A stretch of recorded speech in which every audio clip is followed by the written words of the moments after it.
Welcome to the Rim Break Rodeo. We hope this video helps. You start by signing into Facebook. Use the app or a browser for full controls.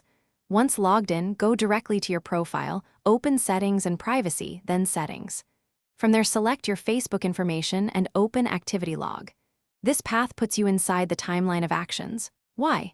Because the activity log records posts, reactions, searches, and more in one place.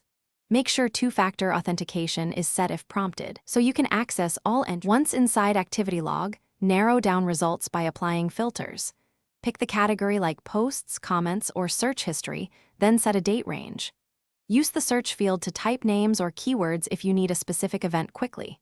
When you find an entry, tap it to view context, who saw it, where it was posted, and what interaction occurred.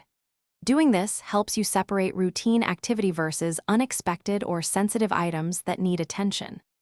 You finish by taking action. Select individual or multiple items to delete, archive, or change the audience from public to friends or only me. If you want a backup, download your information to export a copy of your activity. Once done, log out and check the profile to confirm changes applied.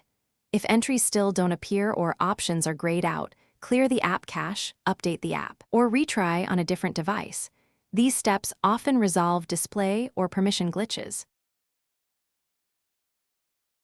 Thanks for watching. Consider subscribing if we helped you.